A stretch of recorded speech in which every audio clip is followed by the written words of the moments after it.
Shalom, selamat pagi saudaraku. Matius 6, 19-21 berkata, "Janganlah kamu mengumpulkan harta di bumi. Di bumi ngengat dan karat merusakkannya, dan pencuri membongkar serta mencurinya. Tetapi kumpulkanlah bagimu harta di surga. Di surga ngengat dan karat tidak merusakkannya, dan pencuri tidak membongkar serta mencurinya. Karena di mana hartamu berada, di situ juga hatimu berada." Saudaraku, kita sudah merasa mengerti akan ayat ini jelas, betul? Karena sudah berulang-ulang kali kita mendengar dan kita mengerti akan ayat ini. Tetapi sungguhnya saudaraku, kita hanya melihat itu secara pengetahuan atau kognitif. Sebagai kalimat Tuhan, tapi kita belum melihatnya sebagai suara Tuhan. Ketika ayat ini menjadi suara Tuhan dan kita menerimanya, kita mengenakannya dalam hari-hari hidup, maka seperti kabut yang tertiup angin, kita melihat dimensi hidup yang lain. Apalagi bagi kita yang bertugas sebagai juru bicara Tuhan, pendeta, ya, itu jangan sampai kita hanya bisa menyampaikan kata-kata Tuhan, tetapi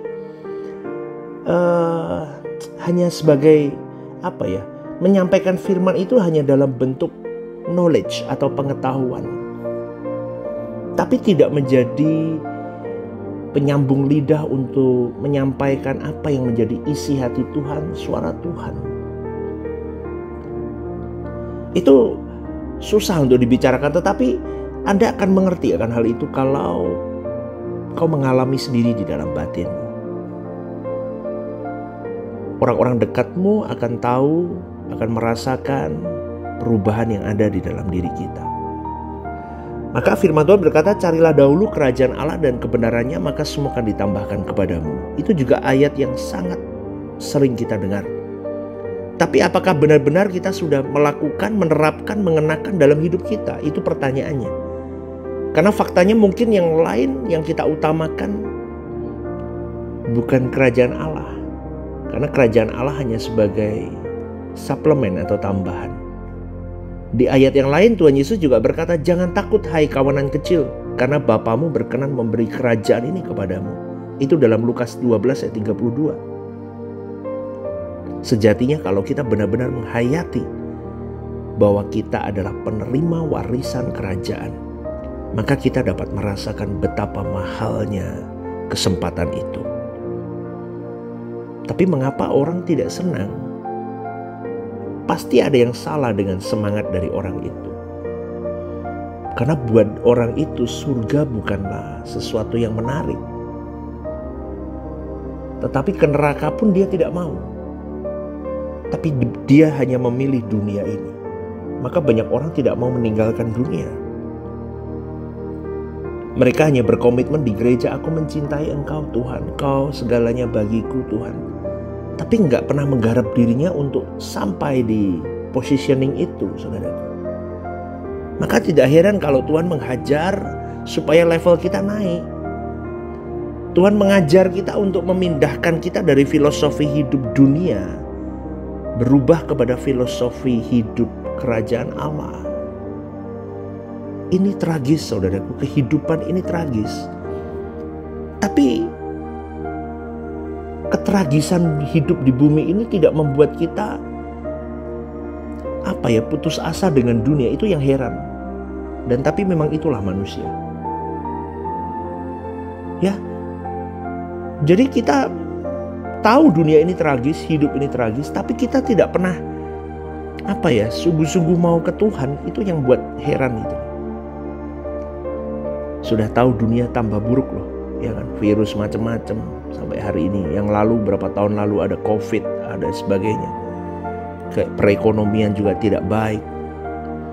Maka kalau kita tidak sungguh-sungguh mengikut Tuhan Yesus, apa yang akan kita lakukan, saudaraku? Kekayaan, kebahagiaan, dan kepuasan bagaimanapun tidak bisa menyaingi kemuliaan yang Tuhan janjikan dalam hidup kita. Makanya Paulus berkata, Dalam 1 Timotius 6 ayat 8, asal ada makanan pakaian cukup.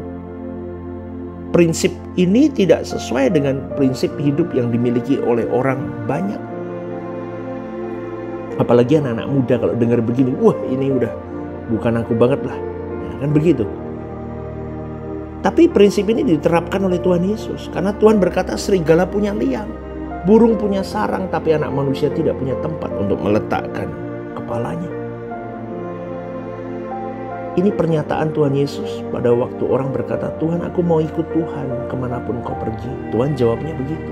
Aku aja gak punya tempat untuk meletakkan kepalaku. Aku gak ada tempat untuk aku beristirahat.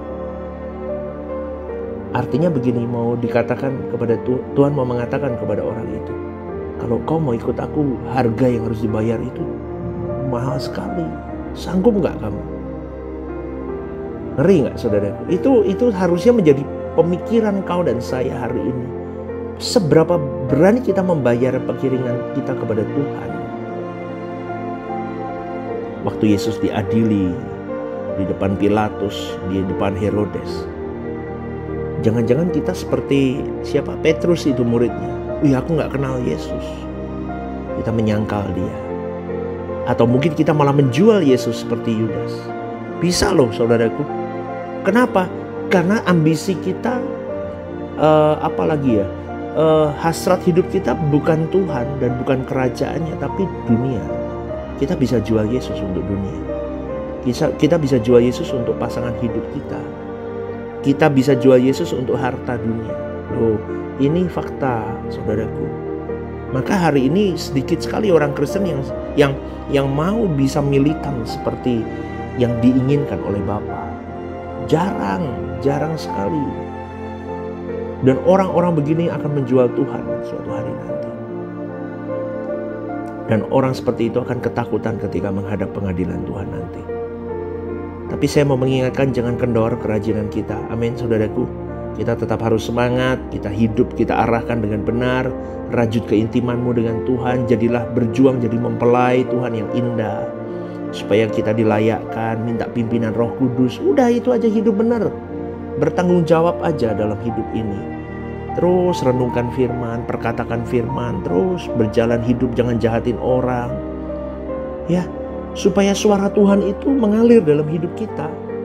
Jadi ketika suara Tuhan itu terus masuk dalam diri kita, kita bisa jadi suratan terbuka untuk banyak orang. Amin saudaraku. Jadi lakukan demi kebenaran ini, apapun kita lakukan. Roh Kudus akan menuntun kita. Karena hanya dengan demikian kita bisa menghidupkan Yesus dalam hari-hari hidup kita. Kita bisa mendengar apa yang menjadi suara Tuhan dalam diri kita. Suara Tuhan yang akan disampaikan untuk orang-orang terkasih, untuk kota tercinta, negara tercinta. Tuhan bisa pakai kita loh. Tapi asal kita mau benar-benar membawa diri kita, merendahkan diri kita, membersihkan sebersih-bersihnya dari semua kodrat dosa, supaya suara Tuhan itu terus terdengar jelas dalam diri kita. Amin saudaraku. Ya, kita berjuang ya. Hari ini hari Minggu, jangan lupa beribadah ke gereja lokalmu ya. Ambil apa yang menjadi berkat Tuhan yang dititipkan melalui gembalamu, melalui pengkhotbah yang ada. Dan jadilah berkat di gereja lokalmu saudaraku. Ya, Tuhan memberkati. God bless you.